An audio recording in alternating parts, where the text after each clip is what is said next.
अब लोगों ने श्रवण पहले भी किया होगा, लेकिन जो गौड़ीय ग्रंथ में है, श्री रूप मंजरी ख्याता यासीत वृंदावने पुरा, साध्य रूपाख्य गोस्वामी भक्ता प्रकटतामी यत्। गौर गणोपदेश दीपिका में 180 180 नंबर श्लोक है। जो पूर्व काल में वृंदावन में श्री रूप मंजरी नाम से प्रसिद्ध वे ही गौर लीला की पुष्टि के लिए अब रूप गोस्वामी के रूप में प्रकट हुए हैं। भगवान कृष्ण की लीला में जो रूप मंजरी हैं वही राधा रानी की जो रूप मंजरी वही रूप गोस्वामी जी के रूप में प्रकट हुए हैं। राधा रानी की अनुगत सखियों में जो प्रधान ललिता सखी हैं, ललिता जी की अनुगत मंजरियों में जो प्रधान है वो है रूप मंजरी। इसलिए गौर लीला में 6 गोस्वामियों में भी जो प्रधान है वो श्री रूप गोस्वामी हैं। श्री आशुतोष देव के नूतन बंगाल कोश में रूप गोस्वामी जी का प्रकट काल लगभग सन 1490 1590 ईस्वी अर्थात 1410 शकाब्द 1479 शकाब्द दिया गया है। श्री रूप गोस्वामी गौर लीला में भारद्वाज गोत्रीय कर्नाटक देशीय ब्राह्मण राजवंश से प्रकट हुए थे। उनके पिता थे श्री कुमार देव जी और जो माता है वो जननी देवी जी का परिचय नहीं मालूम हो पाया। श्री नरहरि चक्रवर्ती ठाकुर श्री घनश्याम दास द्वारा रचित श्री भक्ति रत्नाकर ग्रंथ में श्री जीव गोस्वामी जी की श्रेष्ठ 7 पीढ़ियों का परिचय दिया हुआ है। श्री भक्ति सिद्धांत सरस्वती गोस्वामी ठाकुर ने श्री चैतन्य चरितामृत के अनुभाष्य में इनके वंश परिचय के संबंध में लिखा है कि भरद्वाज गोत्र के जगत गुरु सर्वज्ञ नामक एक महात्मा 12वीं शताब्दी में कर्नाटक में ब्राह्मण राजवंश में पैदा हुए थे। उनके रूपेश्वर और हरिहर नामक 2 पुत्र हुए, लेकिन वे दोनों ही राज्य से वंचित हो गए। ज्येष्ठ रूपेश्वर जी ने शिखर भूमि पर वास स्थापित किया। रूपेश्वर के पुत्र पद्मनाभ जी ने गंगा किनारे स्थित नेहाटी नामक ग्राम में निवास किया। उनके 5 पुत्र हुए।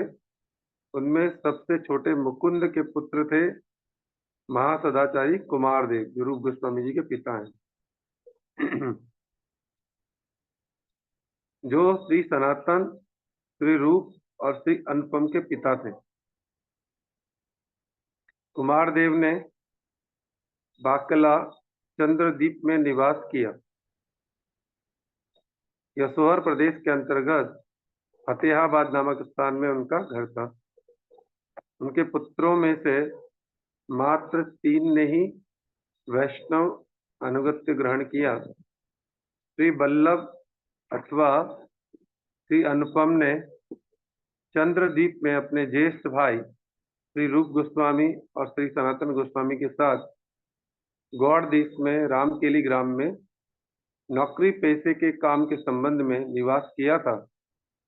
इसी स्थान पर श्री जीव गोस्वामी जी का भी जन्म हुआ है।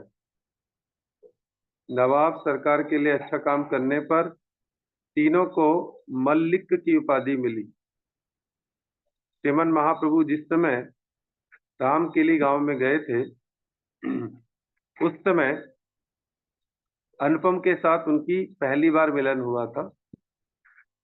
श्री रूप गोस्वामी जी द्वारा विषय कार्य त्याग करके महाप्रभु जी की आज्ञा पालन के लिए श्री वृंदावन जाने के समय वल्लभ उनके साथी बने थे। रामकेली ग्राम में श्री केली कदम्ब वृक्ष और कमाल वृक्ष के नीचे श्री रूप और श्री सनातन के साथ श्रीमन महाप्रभु जी का पहला मिलन हुआ था। वहां श्री रूप गोस्वामी द्वारा प्रतिष्ठित रूप सागर नामक एक बड़ा सरोवर अब भी विद्यमान है। उस समय के गौड़ देश के बादशाह हुसैन शाह के अधीन श्री रूप सनातन और अनुपम राज कार्य करते थे, तीनों भाई। श्री सनातन गोस्वामी ने प्रधानमंत्री, श्री रूप गोस्वामी जी ने शासन विभाग में विशेष दायित्वशील वजीर मंत्री की पदवी प्राप्त की थी। श्री रूप गोस्वामी को बादशाह द्वारा दिया हुआ नाम था दबीर खास, और सनातन गोस्वामी का नाम साकर मल्लिक। रूप गोस्वामी जी को बादशाह द्वारा जो नाम दिया गया, वो दिया गया रूप गोस्वामी जी को दबीर खास, और सनातन गोस्वामी को साकर मल्लिक, जो उनके मुस्लिम उसके अंदर होती होंगी पदवी। जिस समय श्रीमन महाप्रभु रामकेली ग्राम में श्री रूप गोस्वामी और सनातन गोस्वामी जी के साथ मिले थे, उसी समय महाप्रभु जी के साथ असंख्य हिंदुओं को देखकर बादशाह हुसैन शाह चिंतित हो गया था, और उसने रूप गोस्वामी जी से महाप्रभु जी का परिचय जानना चाहा था। रूप गोस्वामी जी द्वारा श्रीमन महाप्रभु जी की महिमा को बादशाह को बड़े कौशल के साथ समझा देने पर बादशाह निश्चिंत हो गया। रूप गोस्वामी जी ने समझाया कि ये जैसे आपके उसमें फकीर होते हैं, वैसे ही इसमें यहाँ साधु होते हैं हिंदू धर्म में, इसलिए आप इसमें ज्यादा परेशान मत हो, उनके साथ भक्त लोग पीछे चलते ही है। श्री चैतन्य चरितमृत की मध्य लीला के प्रथम परिच्छेद में हुसैन शाह द्वारा श्री सनातन गोस्वामी जी को दबीर खास के नाम से संबोधित किया था, उसका प्रमाण पाया जाता है। चैतन्य चरितमृत में वर्णन आता है, दबीर खासेर राजा पूछिले निवृत्ते, गोसाई महिमा तेह लागिले कहीते, शेष खंडे श्री गौर सुंदर महाशय, दबीर खासेर प्रभु दिला परिचय, प्रभु चिनी दुई भाई बंद विमोचन, शेष नाम तुइलेन रूप सनातन, है नई समय दुई महाभाग्यवान, अइलेन आसिया प्रभुर विद्यमान। साकर मल्लिक आर रूप दुई भाई, दुई प्रति कृपादिष्टे चाहिला गोसाई। श्री वृंदावन दास ठाकुर द्वारा रचित श्री चैतन्य भागवत के ऊपर लिखित प्रमाण द्वारा सुनिश्चित रूप से प्रमाणित हो जाता है कि रूप गोस्वामी का बादशाह द्वारा दिया गया नाम दबीर खास, और सनातन गोस्वामी जी को बादशाह द्वारा दिया गया नाम साकर मल्लिक ही था। भगवान कृष्ण लीला के दोनों पार्षद श्री रूप और सनातन के द्वारा संसार त्याग कर श्री गौर लीला की पुष्टि के समय परमेश्वर श्री कृष्ण चैतन्य महाप्रभु जी ने अपने भक्त वृंद के साथ रामकेली ग्राम में आकर उन दोनों से मिले थे। भौम लीला में संसार वासियों की शिक्षा के लिए भक्त और भगवान ने अपने स्वरूपगत भावों को गुप्त रखने की चेष्टा की, और पारस्परिक सानिध्य में स्वरूप भाव में प्रकट हुए। इस कारण रूप गोस्वामी सनातन गोस्वामी महाप्रभु जी के दर्शन मात्र से ही स्वाभाविक भाव से उनके प्रति आकृष्ट हुए, और महाप्रभु जी भी उन दोनों के प्रति आकृष्ट हुए। संसारिक लोगों की शिक्षा के लिए उन्होंने सांसारिक व्यक्तियों की भांति ही व्यवहार किया था। महाप्रभु जी के अनगणित भक्तों के साथ रामकेली ग्राम में जाने से उस समय के बंगाल के बादशाह हुसैन शाह डर भी गया था, और उन्होंने महाप्रभु जी पर शक भी किया था। केशव नामक एक क्षत्रिय भक्त महाप्रभु जी को तत्व से जानते थे, अतः उन्होंने बादशाह को समझाया कि एक फकीर सन्यासी तीर्थ यात्रा के लिए निकले हैं, इसलिए उनके साथ कई 100 लोग हैं, उसके कारण भयभीत होने की कोई वजह नहीं है। बादशाह ने जब रूप गोस्वामी जी से इस विषय में पूछा तो रूप गोस्वामी जी ने भी महाप्रभु जी की महिमा बताकर उनका संदेह दूर किया। बाद में आधी रात को रूप और सनातन दोनों भाई महाप्रभु जी के साथ मिलने की आशा से पहले नित्यानंद और फिर हरिदास जी से मिले। वे ही रूप सनातन तो महाप्रभु जी के निकट लाए। रूप सनातन दोनों ही तिनके के गुच्छे, जो बंगाल में प्रथा होती है, जब किसी बहुत अपने आप को अधम मानने का, तो तिनके के गुच्छे दांतों में दबाकर, अर्थात बड़ी दीनता के साथ गले में कपड़ा डालकर गलवस्त्र डालकर महाप्रभु जी के चरण कमलों में दंडवत प्रणाम करके बड़ी दीनता के साथ रोने लगे। उन्होंने कहा, जगाई मधाई हेते कोटि कोटि गुण, अधम पतित पापी आमी दुई जन। मलेच्छ जाति मलेच्छ संगी करी मलेच्छ कर्म, गौ ब्राह्मण द्रोही संगे अमार संगम। मोर कर्म मोर हाथे गलाए बांधिया, कुविषय विस्ताप गर्ते दिया छे फैलिया। रूप सनातन कहने लगे, प्रभु जगाई मदाई से भी हम दोनों करोड़ों करोड़ों गुना अधम है, पापी हैं तथा पतित हैं, क्योंकि हम मलेच्छ जाति के हैं और हम मलेच्छों का संग करते हैं और मलेच्छों का ही कर्म भी करते हैं। हमारा मेलजोल गौ ब्राह्मण के द्रोहियों के साथ है।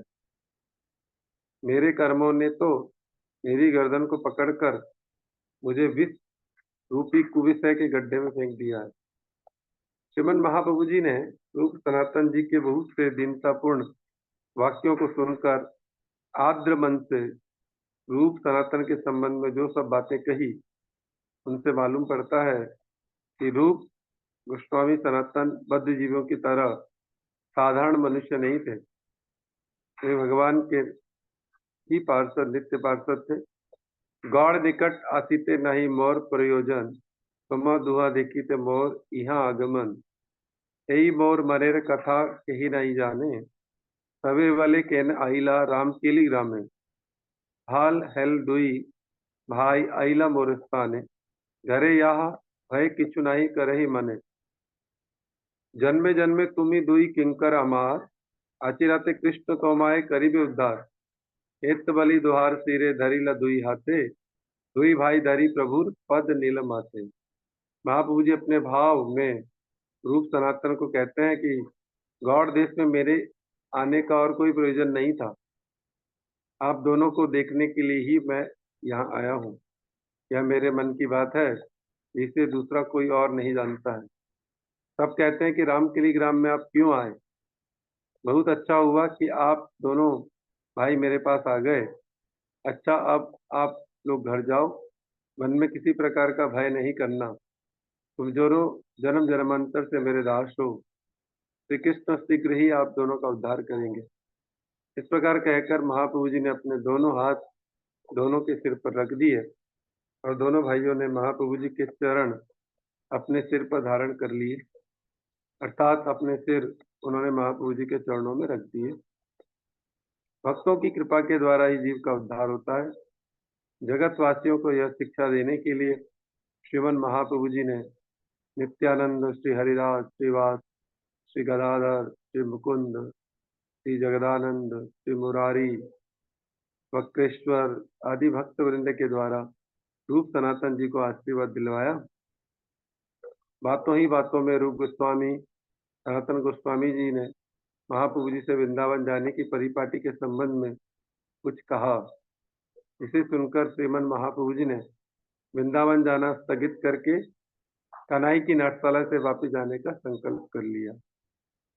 यहाँ संगे चले यही लोक लक्ष्य कोटि, वृंदावन यही बार ए नहीं परिपाटी। अर्थात सनातन गोस्वामी जी ने कहा, जिनके साथ लाखों करोड़ों मनुष्य चल रहे हो, वृंदावन जाने की यह रीत तो नहीं है। रूप रूप सनातन के द्वारा महाप्रभु जी जगत को शिक्षा देंगे, उसका पहला प्रमाण ही रामगिरी ग्राम में है। श्रीमन महाप्रभु जी का रूप सनातन के साथ ये प्रथम साक्षात्कार था। श्रीमन महाप्रभु जी की इच्छा से रूप सनातन के हृदय में तीव्र वैराग्य पैदा हो गया और संसार त्याग करने का महाप्रभु जी का सारा भी वे समझ गए। दोनों भाइयों ने विषय त्याग करके करने के तरीके के बारे में सोचकर बहुत सा धन देकर दो ब्राह्मणों से कृष्ण मंत्र का पुरस्चरण करवाया। श्री रूप गोस्वामी राज कार्य से अवकाश ग्रहण करके अपने बड़े भाई श्री सनातन गोस्वामी जी के लिए गौड़ देश में एक किरियाने की दुकान में 10,000 मुद्राएं रखकर बाकी सारा धन लेकर नौका द्वारा वाकला चंद्रदीप में आ गए। यहाँ आकर उन्होंने सारा धन ब्राह्मणों वैष्णवों को बांट दिया। मात्र एक चतुर्थ अंश कुटुंब के भरण पोषण के लिए वह एक चौथाई हिस्सा आपातकालीन समय के लिए एक विश्वासी ब्राह्मण के पास सुरक्षित रख दिया।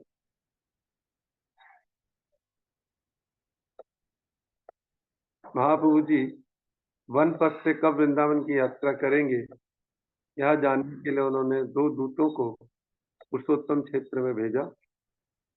इधर सनातन गोस्वामी जी ने भी बीमारी का बहाना बनाकर प्रधानमंत्री का कार्य छोड़ दिया और विद्वानों को लेकर अपने घर में श्रीमद् भागवत की चर्चा करते रहते। बादशाह हुसैन शाह ने पहले अपने वैद्य को भेजकर वो बाद में स्वयं जाकर सनातन जी को काफी समझाया और बार बार उन्हें अपना पद संभालने के लिए कहा, परंतु सनातन जी के कार्य करने की अनिच्छा को देखकर गुस्से से अथवा इस शंका से कि मेरे इधर उधर जाने पर कहीं ये मेरा तख्ता तो पलट नहीं डालेंगे, इसलिए उसने सनातन गोस्वामी को कारागार में डाल दिया।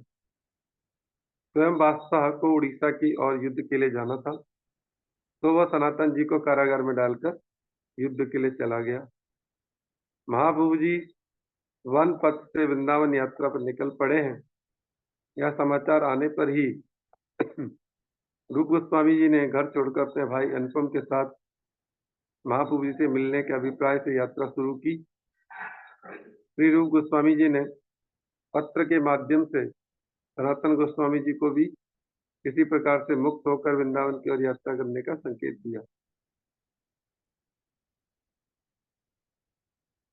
श्री रूप गोस्वामी जी प्रयाग में जा पहुंचे, क्योंकि महाप्रभु जी वहां पर हैं यह मालूम हुआ था उन्हें एक दक्षिण भारतीय ब्राह्मण से। महाप्रभु जी के दर्शन करके प्रेमाविष्ट होकर दोनों ही गिर पड़े और दांतों में तिनका लेकर रूप और अनुपम ने अनेक श्लोक बोलकर बड़ी दीनतापूर्वक महाप्रभु जी को बार बार दंडवत प्रणाम किया और उनके सम्मुख बैठे रहे। महाप्रभु जी प्रेमाविष्ट होकर बोले, कृष्ण करुणा किच्छु न जाय वर्णने, विषय कुपहिते तो माँ काढ़िल दुई जाने। भगवान को अभक्त चतुर्वेदी ब्राह्मण की अपेक्षा डोम कुल में पैदा हुए भक्त प्यारे हैं। इस प्रकार भगवान पूज्य हैं, उसी प्रकार भक्त भी पूज्य हैं। इसी प्रकार की भक्त की महिमा सूचक श्लोकों को पढ़कर श्रीमन महाप्रभु ने दोनों का आलिंगन किया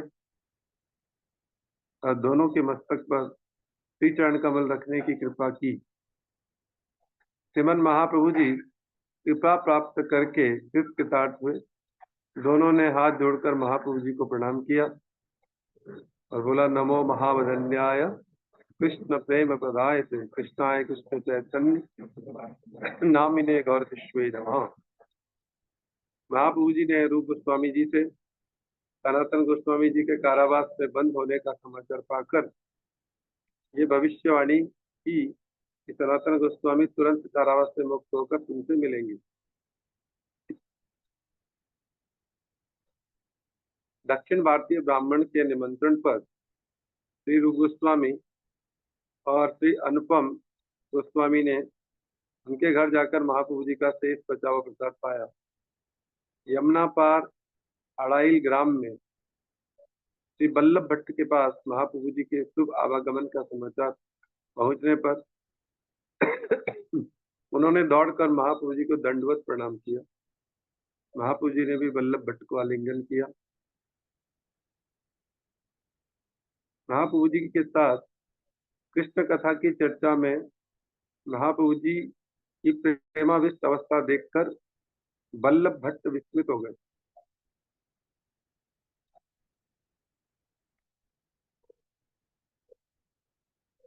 बल्लभ भट्ट को देखकर श्री रूप और अनुपम दोनों ने उनको दूर से प्रणाम किया। बल्लभ भट्ट ने उनको छूने की इच्छा की, परंतु दोनों भाइयों ने यह कहकर दूर हट गए कि वे पापी और अछूत हैं, उनको छूना उचित नहीं। रूप और अनुपम की दीनता को देखकर महाप्रभु जी बड़े प्रसन्न हुए, परंतु भट्ट जी को विस्मय हुआ।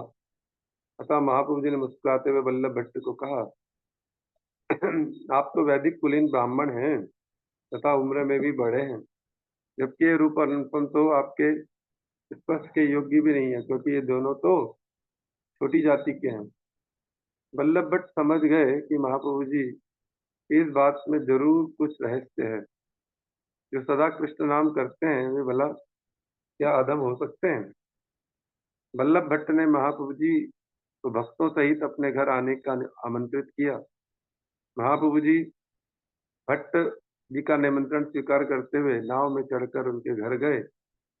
वहां वे यमुना जी के जल का दर्शन करके प्रेमाविष्ट होकर नृत्य करने लगे, जिससे सब सहम से गए।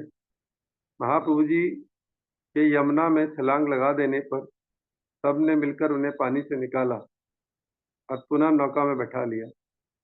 बल्लभ भट्ट ने महाप्रभु जी को अपने घर में लाकर उनके चरण कमल धोकर उनके चरणों का धोवन अपने मस्तक पर धारण किया, अनेक प्रकार से उनकी अर्चन किया। बल्लभ भट्ट ने महाप्रभु जी को विविध प्रकार के तरीकों से भोजन करवाया। महाप्रभु जी के बचे हुए प्रसाद से भट्ट जी ने श्री रूप गोस्वामी और अनुपम को दोनों को तृप्त करवाया। उसके बाद मुख शुद्धि के लिए वल्लभ भट्ट ने महाप्रभु जी को कुछ दिया तथा महाप्रभु जी के सोने की व्यवस्था करके उनके पांव दबाने आदि की सेवा करके कृत कृतार्थ हुए। महाप्रभु जी के निर्देश से वल्लभ भट्ट ने भी भोजन किया और दोबारा महाप्रभु जी के पास आए ही थे कि तभी त्रिहुत देश के वैष्णव पंडित रघुनाथ उपाध्याय वहां उपस्थित हो गए।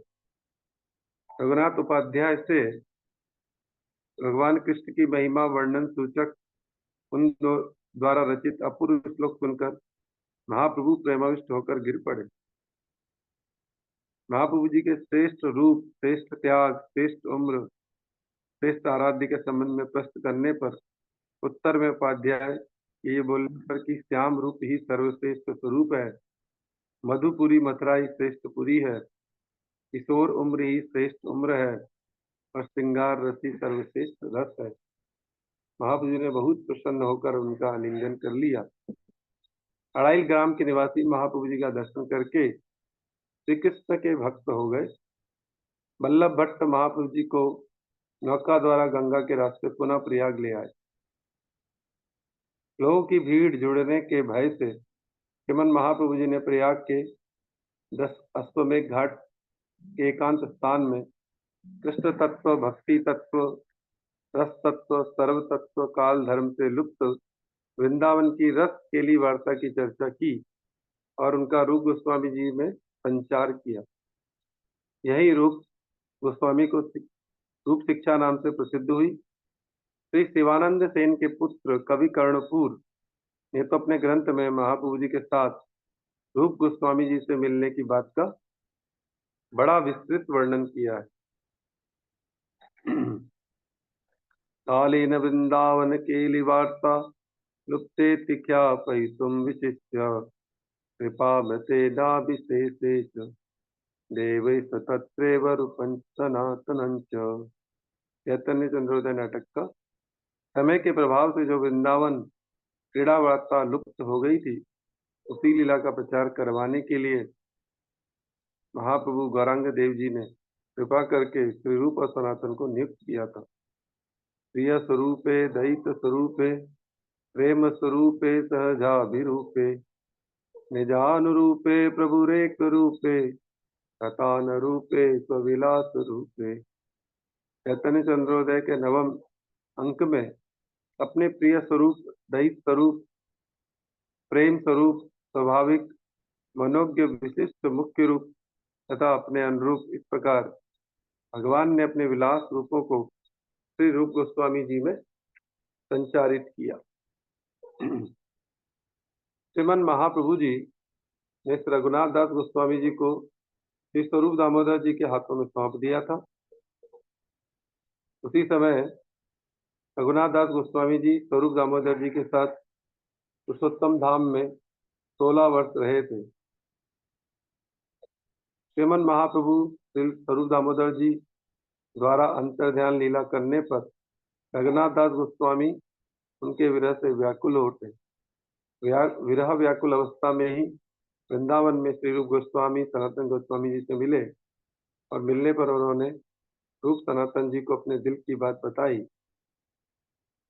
कि वे गोवर्धन पर्वत के ऊपर चढ़कर वहां से छलांग लगाकर अपने देह को त्याग देंगे। रघुनाथ दास जी के हृदय के अभिप्राय को समझकर रूप गोस्वामी जी व सनातन गोस्वामी जी ने स्नेह परवश होकर उन्हें काफी कुछ समझाया और अपने तीसरे भाई के रूप में अपने पास ही रख लिया। श्री रूप गोस्वामी जी के साथ रघुनाथ दास जी की वृंदावन में ये पहली मुलाकात थी।